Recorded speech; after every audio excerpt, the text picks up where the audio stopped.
Magandang araw sa inyo mga kaibigan. Ngayon mag-install tayo ng handbrake dito sa ating OTJ. Ito yung gagamitin natin na handbrake lever pang GLI to, Toyota. Maglalagay tayo nitong handbrake para safe yung sasakyan natin.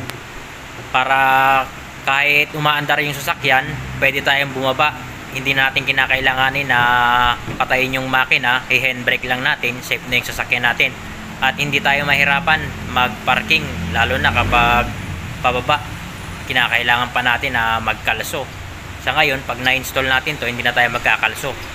Yan, bali na butasan ko na to mga kaibigan.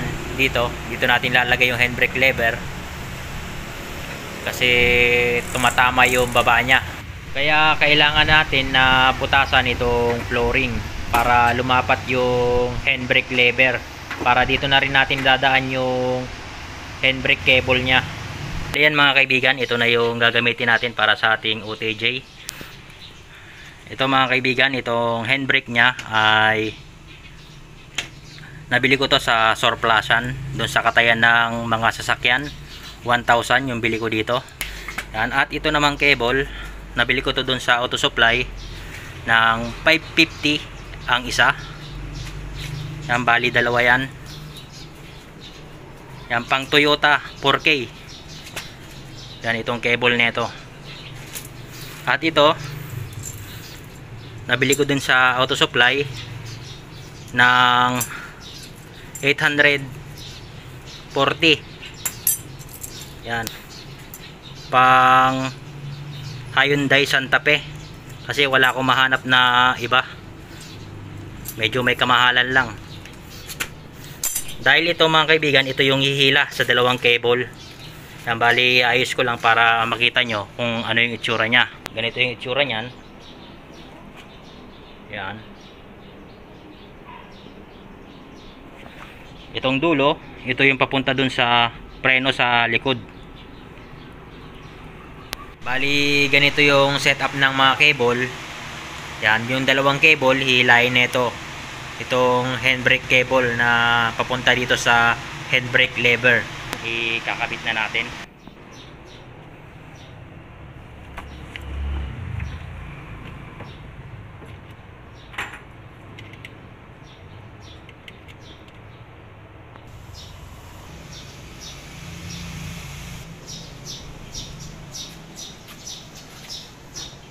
At saka mga kaibigan, dapat mayroon din ganito yung preno nyo, sabitan ng cable. Yan, kasi kapag wala yan, hindi nyo may sasabit yung handbrake cable. Yan, kailangan dapat may ganyan. Yan, bali mayroon yung butas dito para may ilagay natin tong handbrake cable. May papasok natin yan dyan sa likod.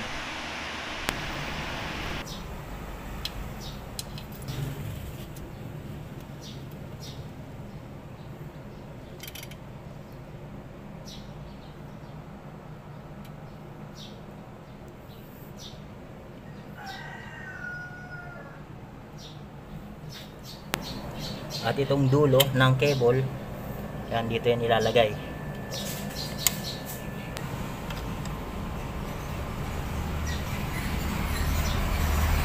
Yan, bali ganyan yung itsura niyan mga kaibigan.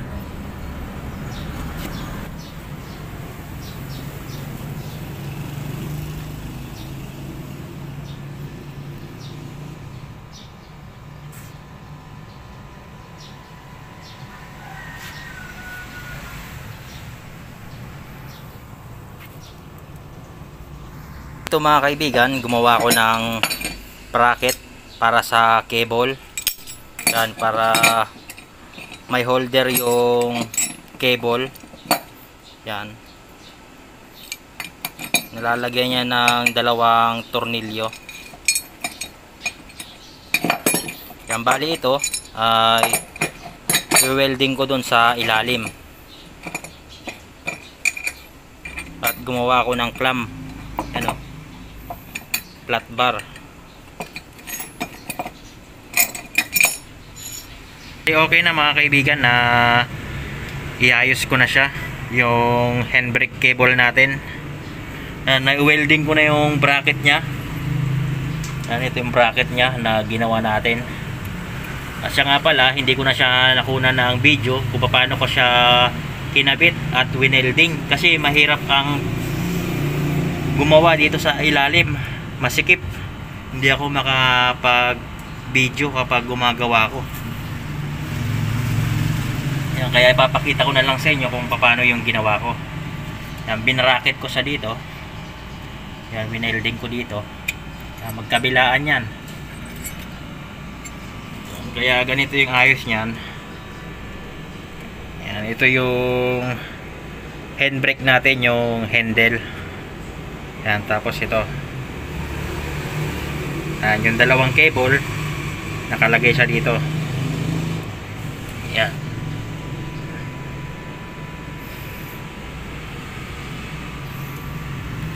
Yan, at saka nakatornilyo siya dito.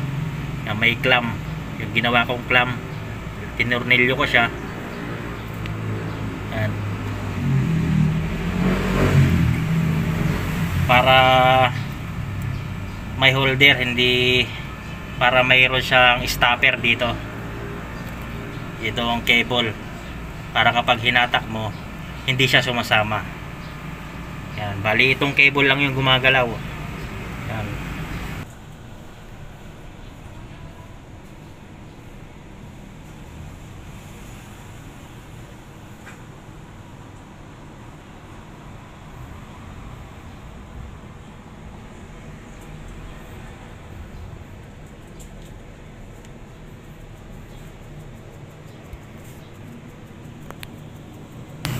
Kung sakali mga kaibigan na maluwag na tong cable nyo, ito, pwede naman kayo mag-adjust dito. Pihitin nyo lang to, hihigpit siya tong cable. Pero ito ngayon mga kaibigan ay saktong sakto itong cable ng handbrake natin. At pwede rin kayo mag-adjust dito sa taas. May adjustan yan dito. Yan dito. May nut doon na i-adjust nyo siya para humigpit itong cable.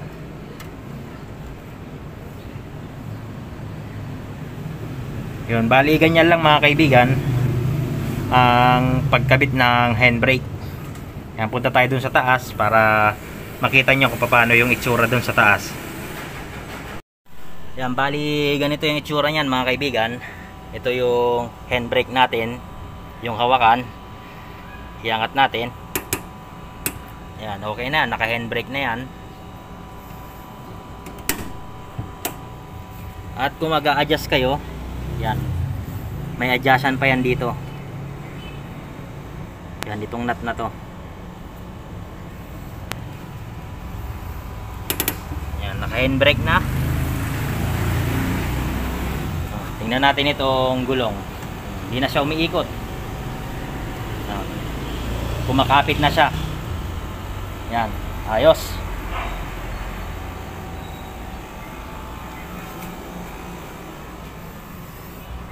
Ibaba natin yung handbrake. Yun. Yan, ayos na mga kaibigan.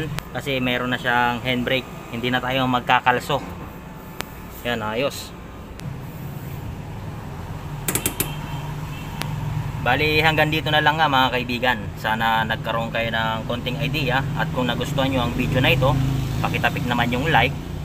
At kung hindi ka pa nakakapag-subscribe sa ating munting channel, ay pakisubscribe lang. At pakiclick na rin ng bell icon para lagi kang updated kapag may mga bago tayong video na i-upload. Hanggang sa muli mga kaibigan. God bless and ride safe.